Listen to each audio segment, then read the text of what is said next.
Hi, hello. Nenda kugeithia muno mwiroreri wa Cama wa Mũtũrĩre na ngũnyite ũgeni thĩinĩ wa ndereti itũ ya mũthenya wa ũmũthĩ na njoke ngwĩre ũrĩa hau wĩtĩkĩra tũcokerie Ngai witũ ngatho tondũ wa gũtũkinyanĩria mahinda maya na gũtũhe kanya o kangĩ ga gũka twaranĩrie. Hĩndĩ tũrorĩte mũno, but now we are back like we never left. So you're most welcome na nyite mũgeni witũ ũgeni atũgeithie atuhe marĩtwa make. Ririkana nĩ tũrega gũkorwo twĩ nake handũ haha na ngĩkwĩra nĩ agũka nĩgetha atuhe ũhoro makĩria wĩgiĩ addiction na wĩgiĩ rehab na makinya marĩa mũndũ abatie gũkinya. Na hihi rĩ ũmenyaga rĩ nĩ ũrabatara gũthiĩ rehab, na hihi rĩ ũmenyaga rĩ addiction nĩ gũthũkĩtie na nĩ ũrora bara.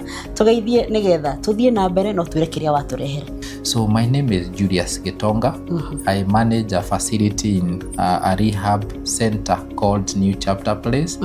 It is a rehab and a counseling center in Kahawa Sukari, and that is where we deal with all cases that are mental related, and people recover, people heal, and people are well. Okay. Yes. Thank you so much Mr. Julius for coming again. Yes. Because tulikuwa tumeambiwa hawa watu lazima tutarudi hapa tuwaelezee madhara zaidi yenye inaletwa na hizi addictions. So now tell me, yes. I understand that being addicted with any kind of drugs or whatever doesn't affect you only. Yes. It affects everyone around you. And like everything, job, working place, wazazi, marafiki. So where do we start? Inaanzaka kuaffect wapi hasa? Yeah. Is it you yourself, family, or working place? Wow. Yeah. Inaanzanga wapi kuaffect your life directly? We say this, that addiction is a disease. And when this disease comes into someone, then obviously it will have some effect and some consequences. And family is the basic unit of our society, meaning that everything begins at the family. So when we talk about the effects of addictions to the person, then we begin at the roots. We begin there at the basic unit, at the family level. Yeah. And when we talk about the family, it is in two. We'll talk about where you come from. Every person has a family where they come from. Sure. And we also talk about where the family that now you find, where you find a partner, and then you come with and you get children. Yeah. So that's another family. So let's talk about this family where you come from. If you are a sibling and all you are a son or a daughter, or you are also you are a parent of somebody who is into addiction, obviously you have to be affected. Yeah. And when you have to be affected, it affects in a different way. For example, when a mother or a father loses their son or daughter to addiction, they do not sleep. Yeah. Because when they were bringing up this child, they wanted the child to build the nation, to achieve their dreams, to be at their best, to do what they were meant to do. So when they are lost into addiction, then things go wrong. So there is also the siblings, wale watoto, your brothers and sisters. Hao pia wanakuanga affected sana. Especially walikuwa nataka you be a great person. They wanted you to be a big brother or a big sister. You succeed, a role model. And it is even worse if you are the firstborn or they are looking up to you. Then you fall into addiction. Then it becomes a stress to the whole family. And you find the family gets a lot of they are sick also. They are disturbed by when will you recover? How can we help? How can we bring you back to the person we knew you to be? Either when you are growing up or after you worked. You know now this addiction will come at a different stage. It does not only come at we cannot say it has an age. It will come at different stages. So if it hits you, then be sure that your family will not be at peace. Let's talk about those who are married. You have a wife or you have a husband, and even you are blessed with children, then one of the members of this unit family falls into addiction. It really becomes stress. You become a stress to your partner. There are things you used to do together, but you can no longer do them. There are finances you would organize together, you can no longer organize together because you use those finances to sustain your addiction. And you used it affect everything. It affect the health. It brings, you find in that small unit, you will be in arguments, you'll be in violence, even if it will not get physical, though at times it will get physical, but you'll be in that argument where your partner is trying to pull you out of it. Your partner may blame you for the circumstances because of what you are using. So you find it affect you, and you both, if now your children can see, and beyond seeing, if they are also affected by change of lifestyle, let's say the house they used to live in, the food they would eat, let's say the life that they used to live, but now addiction has come in, struggles are there. You find you can't parent, you can't manage your needs. There is that environment where everything is tense. You two people are not doing okay. So the children are affected, and this will affect how they grow. It will affect their academic performance. It will affect so many things in their lives that will affect even when they grow old. So when it comes to the family, a lot is affected. This person who is into addiction really affect the family in all ways. Okay, let me ask you something. Yes. Like how am I supposed to behave or to react to, let me say my husband is an addict. Nafaa kufanya aje ndio asione kama namsukuma? I want to show him love, but kuna vile reaction zake zimechange, vile ana behave, like hata nikimwambia kitu ni kama anataka kunichapa. You know, I'm asking on behalf of so many women out there, and even men. You know, siku hizi wanaume mnasava sana kama mmenyamaza, because wanawake wanakunywa vizuri siku hizi. So you tend to find that even women are the one who are so much addicted with alcohol. So as a partner, how are you supposed to treat this person? Like ndio aone ni upendo, si kuchukiwa. Na most probably maybe chenye ilifanya huyu mwanamke aanze kulewa, maybe ni stress zenye ulimletea.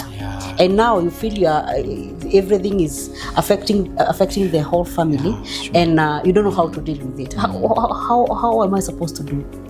In fact, that is a very good question. Na it is a difficult situation when you are living with a partner. Na this partner is into addiction, and sometimes a husband is the head of the family and is the one who makes decision about that family. So if this husband is into addiction, you can be sure if that head of the family is not operating in themselves, because addiction is a disease, and it is a disease of the mind, and it reaches a point for it to be called addiction. It is a force that is uncontrollable. It is a force that is unmanageable. It is a force that you try your best, but you still fall back. You relapse back. No matter how much you try to get yourself out, you still fall back. So you being the head, if you're struggling with this, then you bring all those consequences of the addiction to your wife. Now the wife will ask herself, how now can I assist my husband now that he is into it?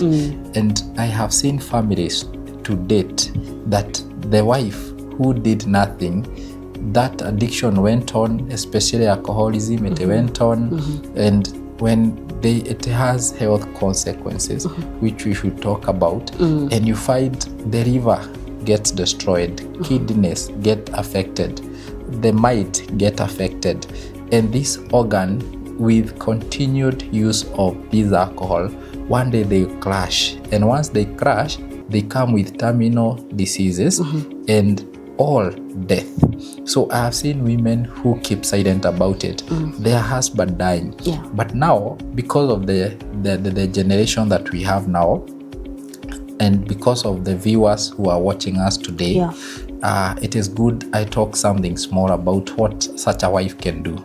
The first thing, you as a wife, you need to educate yourself about this addiction being a disease. And you need to know that your husband is sick. So when you know your husband is sick, it begins there. That surely uchukue tu kama ni ugonjwa kama ile ingine, mwanzo uache makasiriko kabisa. Ujue mzee ni mgonjwa na lazima umfanyie kitu. So ukishajua hivyo, sasa uanze kujua utamtafutia suluhu aje. Unaweza kwanza ukijua hii ugonjwa ni addiction, then jua daktari wa addiction. Ujue hii ugonjwa daktari wake ni psychiatrist doctor na rehab. Na pia ujue anahitaji hiyo program ya recovery. Ukishajua hayo, sasa jaribu vile unavyoweza kutafuta rafiki. Kila mzee ukuwa na rafiki yake. Try find a friend, pia huyu rafiki. Mimi vile naona mzee hayuko sawa. Na ujaribu kutafuta yule rafiki pia hakunywi, kwa sababu ukitafuta yule anakunywa pamoja na mzee awe ndiye ananunua pombe, ataenda aseme na bibi yako zile vitu anasema. Ajue sasa huyu atabomoa boma, atasema wewe uende sponsor abaki, unaona. So lazima utafute a responsible friend umwelezee kuhusu mzee. Na kama kuna wale hawasikii, unajua, have you ever met those people like yes, hakuna mtu anaweza mwambia kitu. Now there we go. A friend akishindwa kumwelezea that you are addicted, you need help, go now to the family. The family has now power over this addicted husband. The family can make up a decision on behalf of this addicted husband. Let's say, lucky enough, this man has a parent. You just now go to the parent. They have a sibling, a brother or a sister. Try find the one who you can reason together, because especially a parent, if the parent is alive, the parent is able to make up a decision on the child, and that child will not take them to a court of law, because there is the Mental Health Act that will bind them. Though rehab should be a voluntary place where people come willingly, but when their health has called for that, then a parent can be able to say that take my child and take them to a rehab for a certain period for this and this reason, and they sign out in that paper. And it will also be very hard for that who is going through the program. If they heal, they will never go and raise cases against their parent, because the major step that is needed ni yeye kukuja rehab.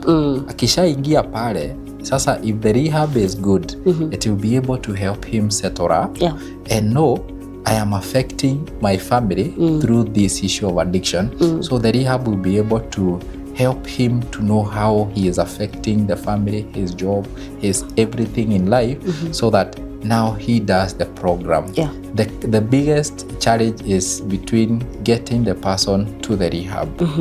So this wife, I am very sure the wife will find a way in what we have talked about, and also God gives somebody wisdom, because you are the one who understands your husband, so that your husband can get the right help you need. If not, if the addiction persists, illnesses will come, and other factors that we shall discuss in this program will come, and finally loss of life can appear. As good as a wife you imagine, if this mzee is not there who will bring up these children, the space that he live, it's not a simple space. So it is a call for the wife to do something. Imagine now, you are now the husband, and your wife is an alcoholic. It is happening. If you go to our towns these days, you see our women are drinking. You see our young daughters are drinking. You see wives are drinking. So it is now, imagine when you are the husband of that wife who is an alcoholic. It is never easy, I can tell you. Out of the experience of quite a number of years in this field, when the wife is into addictions, especially alcohol, it is never easy. It disturbs the husband a lot. It disturbs the children, because even in our culture, in our African culture, we do not expect a wife to be an alcoholic. Yeah, sure. So the husband gets disturbed. The same process appears. You talk to your wife, you first of all accept that my wife has an addiction, and instead of beating her, you know, husbands beat up their wives. They feel that she should be disciplined. She should get out of this. Why did you go to an extent now you are into addiction? So they should not do that. They should first of all know that their wives are sick and they need care. They need to be treated. They need a place they can go where this addiction is resolved. Because I always tell you that for women into addiction, they are not there because of that bottle. There are things that are inside that are eating up, and that drinking or that smoking, it is only a coping mechanism that covers a multitude of challenges underground. So the husband need to know that your wife is going through a lot, and you need to seek help. Now, as a head of family, if you are genuine, you can be able to bring your wife. You can be able to call. We see how we can talk, and your wife comes in. And when she is going through the program, you have to be very supportive. You come for marriage therapies. You come for every session that you are required. Support her in every way. And I can tell you, if there is a success rate that New Chapter has, is recovery of women. Once women decide to stop, and now mostly they are motivated by their children. Do you admit a lot of them there? Yeah, we do admit. And they do come. And they stop because once you solve those underlying issues, second, they are motivated to become a good mother. So mostly in women, there are underlying issues. Yes, like mostly in women. Yeah, they are underlying issues. And does it apply to men? Yeah, it also applies to men. Men have underlying issues, but beyond them being inside, they are also outside, external. They could be influence of friends for men, maybe management of money, environment. It could also be upbringing, cultural, and those are the factors that are outside them. Even if inside there could be some reasons, but also outside, external factors also counting. But for women, most, because it's hard for a woman to get afraid, they go to drink with. Most of the issues could be inside. The drinking and the addiction part of it could only be something hiding what is going on in the inside. So once you resolve what is inside, could be unresolved traumas, life crisis, psychological challenges. Once you resolve marriage that is not working, once you resolve those, then be sure that woman will heal and you not be so able to. When you admit them, the women now, you offer those kind of services in counseling? We do. We do. For women, we have special programs for them because now we understand what they have gone through addiction. And when it comes to an addiction in a woman, especially alcoholism and bangi, it has a lot of things. It also comes with other children or other we call them behaviors, promiscuous behaviors. For example, addiction may also come with sex addiction. They may not be able, they become hyper, they become more active, they lose their self-control, they sleep with men easily, they also have multiple partners. So they have different challenges that comes with their addictions. So because of those things that they go through as women, then you have to have a program for them so that all this that they have gone through, they can heal. And once they heal, then they will be okay. They will be okay once they heal from the inside. Even the outside will heal and recovery. They will not go back to those things again. Now we can go to the other factor, like let's say now we are talking about the family, how it affects the family. So we start, it affects you, it affects the family, it affects now the working place. Sure. We can even talk about that.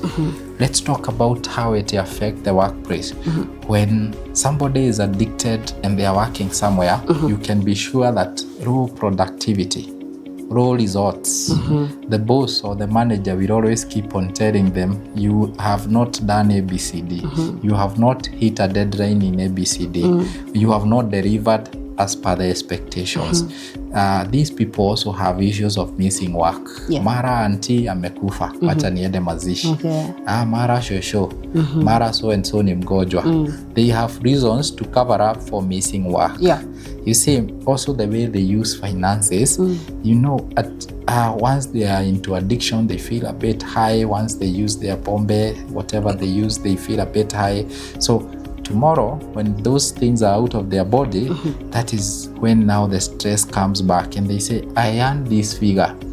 Why don't I do something with it? So those frustrations, now they will affect the morale at work. They will affect and they will not be productive. Others are hooked up to an extent, they go drunk, they have to take breaks and use the substance they use. And once they use it, the body is demanding, they are into craving. The body wants it because they are already hooked. But once they use it, they will not work. They will sleep a lot. They will just be there. They will behave in a way that any drunk man can behave, or somebody intoxicated under the influence of something behaves. So, and such behaviors make them even get fired. Suppose even somebody is self-employed and you have addiction, it is very hard for you to grow that business, because every time you make sales, you make up your profit, you just take it to sustaining that substance you like, that addiction that you like. So you find they do not grow their businesses. And with time, either their businesses stagnate, because once they get enough to buy what they want and enough stock, then they go out of that work. There is no growth, there is just stagnation there. And others also, with time, they will close the businesses and forget it, because all the profit, all the money they are getting, they are taking it to their choice, to their choice drugs or whatever they use. So work is quite affected. And imagine when it affects that, it also affects our nation. We are talking of people who are trained to serve citizens. We are talking of doctors. We are talking of lawyers. We are talking of architecture, surveyors. Do you admit like doctors, lawyers? Yes, they do come. Yeah, they do come. We do even have doctors who know how to treat alcohol with us. And them, it is special case. Why? They abuse the pharmaceuticals, medications. They do not abuse the alcohol that you know. Or if they are abusing alcohol, they know that if, let's say, for example, because this I have been, and I know it, when, let's say it's a clinical officer and they are in the night shift, no much patients. So, and they are addicts. What they do, they keep their mzinga hapo tu. So, wakati patient ametoka, wanasweep. Receptionist akiwaambia kuna patient mwingine, then they swallow a pill. There are some pills ukiswallow tu inashukisha hiyo pombe immediately.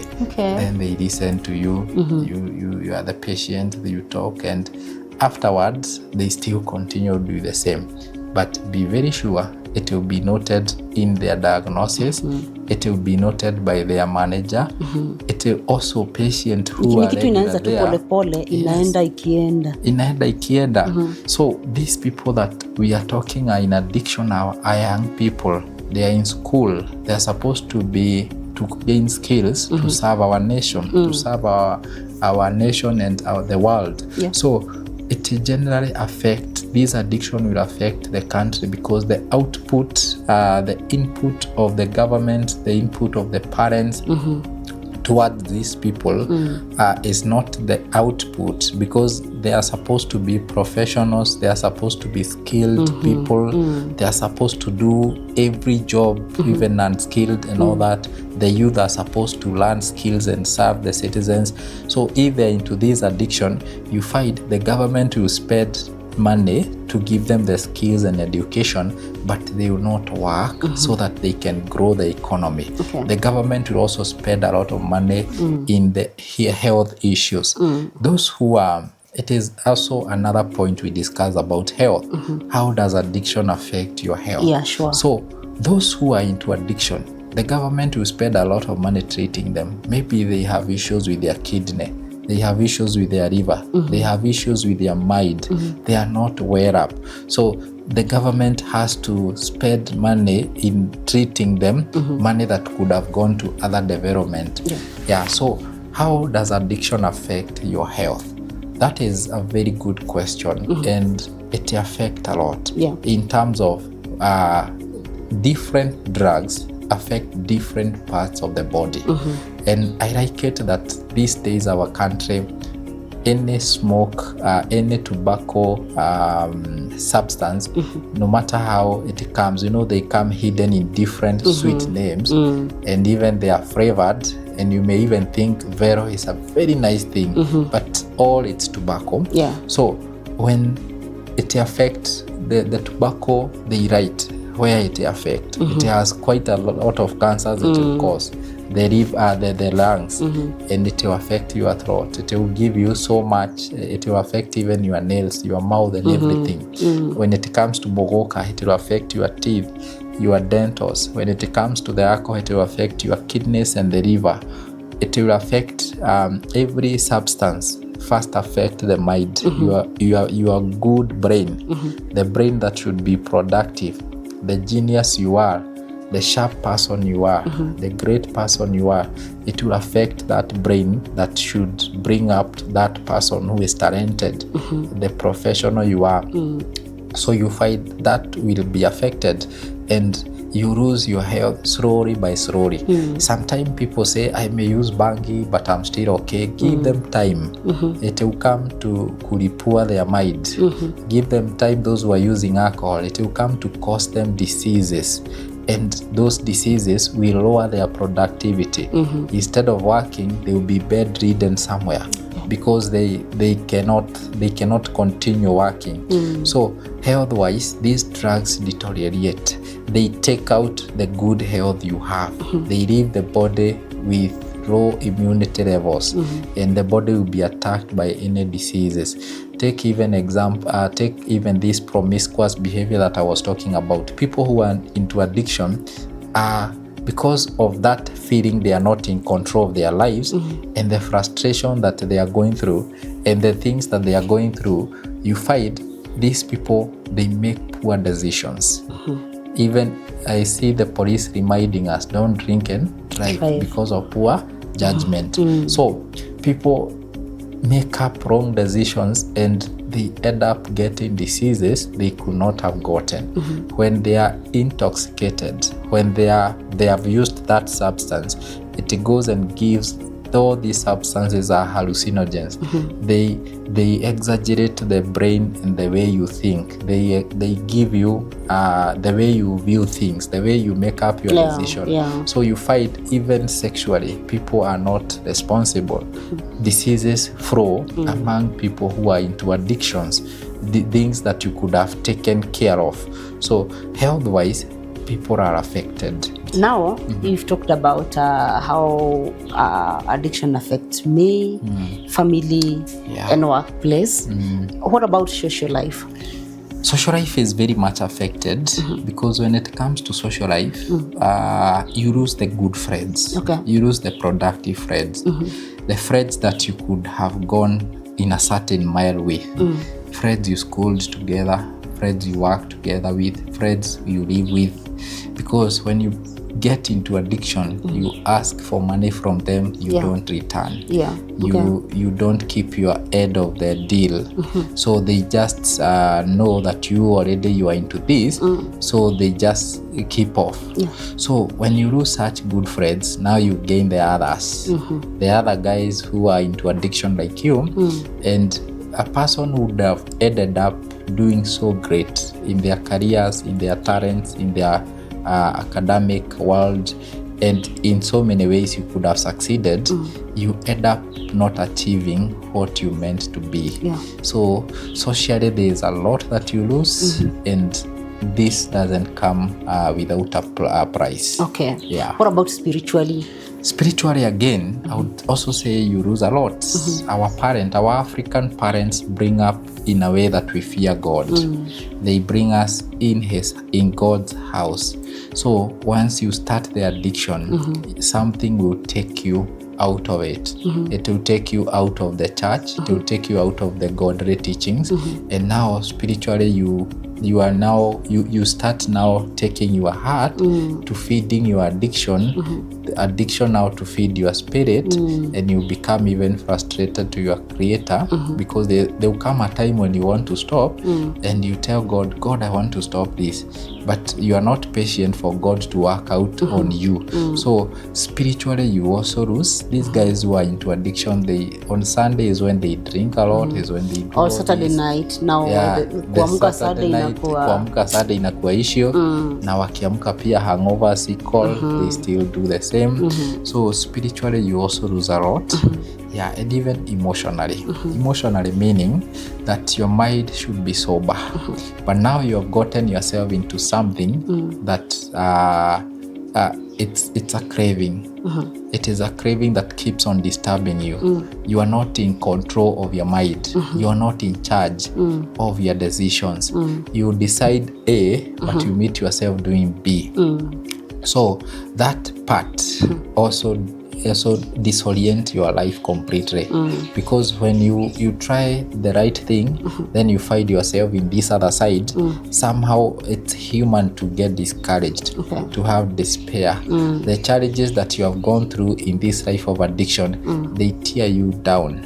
And sometimes addiction can resort to depression, and depression can resort to suicidal ideations, and these ideations can resort to suicidal attempt. And if no one is there to save you, that is suicide committed. So it is very tough when it comes also to the effect it has emotionally.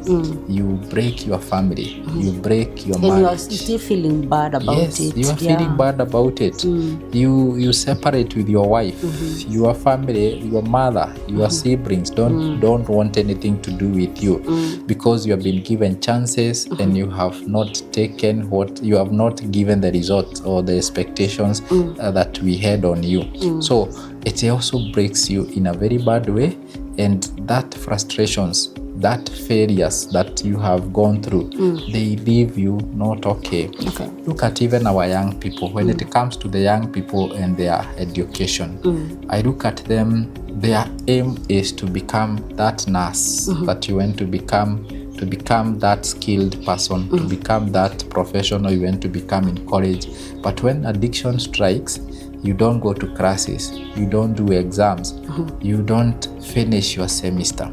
You just feed your addiction bait, and your parent somewhere is working so hard, but on your side you have really you are into that addiction. Every money you get, you take it to that part of addiction. So academically you waste your potential, because a course that you are supposed to do for 3 years, let's say a diploma, you finish in 5 years. A degree for 4 years, you end up finishing in 8 years. Most of them also end up leaving a certain course because of what? When they are hiding addiction, you as a parent may notice something is not going okay, and you tell them you are called to do veterinary, or you're called to do this course, computer scientist, because you passed well in your Form 4. So your parent will ask you, why are you not performing? Or why are you telling us we should shift you to another university? So in that reasoning together, you tell them this course is frustrating me, it's not what I wanted, wish I was taken for this and this. Then innocently your parent allow you to shift a career. So they begin another one. They begin another journey. Then to end up 2 years, no results again. Then those good parents or those parents who are not really keen, they find themselves also taking you to another college. So that cycle go on until the day they realize there's an addiction here, and this addiction should be treated so that this person can be able to pursue their academics and achieve something. As we wind up, maybe you can help us know and realize what are the first signs, like before I get into that deep addiction? What are the first signs zile mtu anasema kama ikitu haiendi poa? You know, ni signs gani mtu anafaa kuangalia? Is it that ukiamka unasikia tu kulewa, ama is it that huwezi fanya bila kulewa kazi? You know, what are those signs before you get into the addiction itself? There are those that we call functional addicts. Those ones, they will function normally. They will go to where they are supposed to go. They go to work. They will still maintain their family. So those ones, at times, it's hard to determine whether they are addicts or not. But when you gauge them with these factors I will give, then you'll be able to know exactly these are going to addiction or they are already addicts. One is when this is uncontrollable. Like they have to drink every time they have what is there. If they have 1,000 bob, they have to drink or use what they have to use. If they are bangi users, if they have 50 bob, if they are megoka users or any other substance, they have to get out of the house. You have to miss them for an hour or for a certain time, and then they will come back. And the way they come back is not the way they went. Either they were moody when they were going. Now they have come back very happy, and that happiness is not reasonable. And talking a lot of stories. They are high. They're hyper. The mood is hyper. So you'll notice something has gone wrong, because this they have to use. They have to keep on using this. The other one is that when this behavior affects the way you relate with them. For example, if it is a family member, they withdraw. There are things you used to eat supper together, to pray together. You used to visit certain places like church together. Now all of a sudden they want their own way. They want to remain in their own room. They want just to do their own things. So that withdrawal itself, isolation. If you used to talk via the phone calls, you are trying to get hold of them via the phone, it's once a week. You used to meet up, maybe you live within the same area, you used to meet up over the weekend or in 2 weeks time. Now they don't want to come. So that isolation you'll be able to notice, and once you notice the withdrawal of a family member, something is not okay. Health-wise, you'll notice, you'll be able to see that their health is not good. Immediately they become addicted to behavioral addiction like gambling, pornography, and others, because there are quite many, masturbation and all that. So internet is also an addiction. So once somebody health has to be affected, they will not take care of themselves, how they dress, what they eat, how they are sleeping. So because these things affect even your sleep, they affect your mood, they affect your wellness, your general mental wellness. So you notice something about their health. And once you notice something about it, you'll be able to know that these people are not themselves. So there will be signs that you see the way you knew them, the way they grew up, the ambitions they have, the insight, who you knew them to be as a parent, the children you brought up. You'll be able to notice that surely here there is something.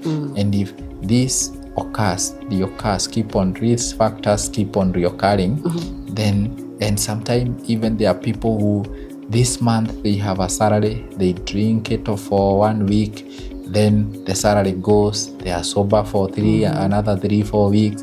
When that salary appears, they go back to the same. Those are functional addicts. Those are functional addicts. If they were not addict, they will not be, especially those who drink to the rock bottom or drink to the last shillings. So those are functional addicts. Addiction, these factors, when they reoccur, then you have to know this person is into an addiction of something. Okay. Yeah. Thank you so much for that enlightenment. Yeah. I want to ask you this, the last question, so that we can wind up this program. Okay. Now, do you have like testimonies?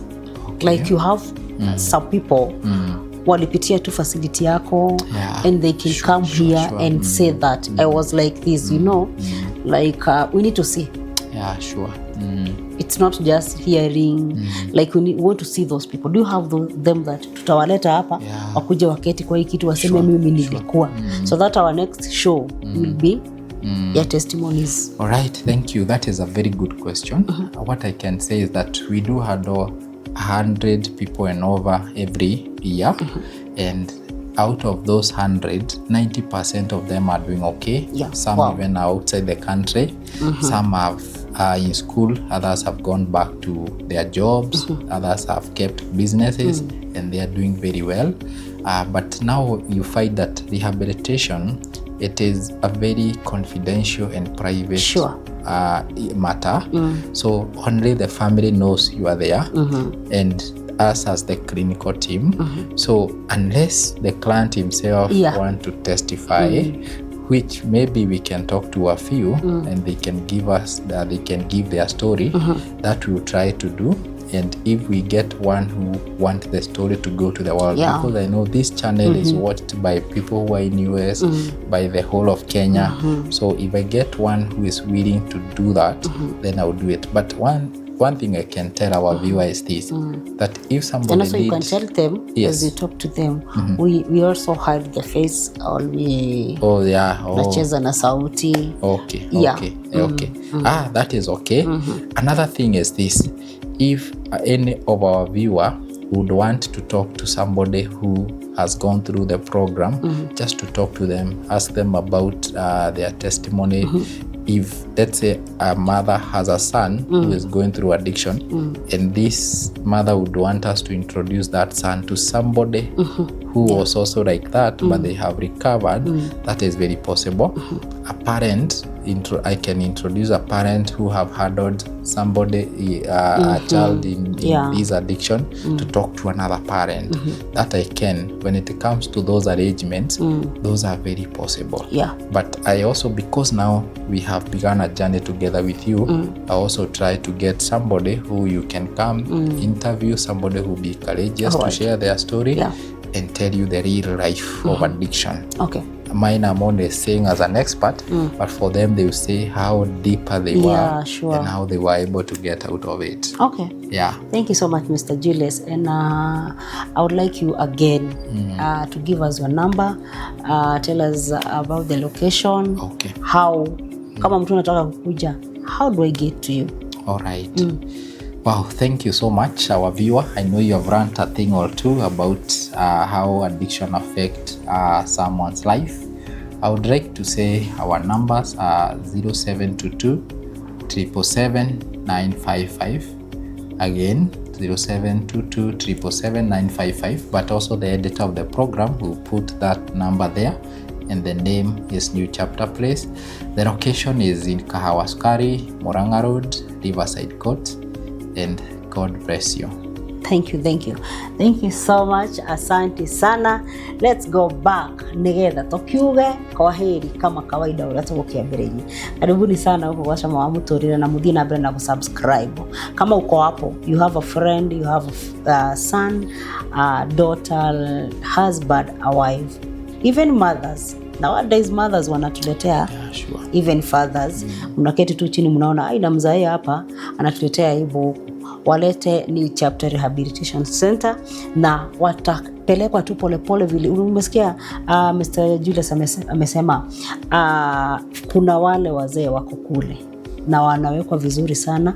They are taken good care of and everything is in order huko. Wamama, wazee, vijana, kila mtu, hata watoto. Kuna even other age, boys and girls who has addictions.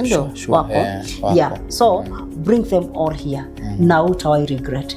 You're most welcome. Call that number or reach out to me. You know my number 0725223080.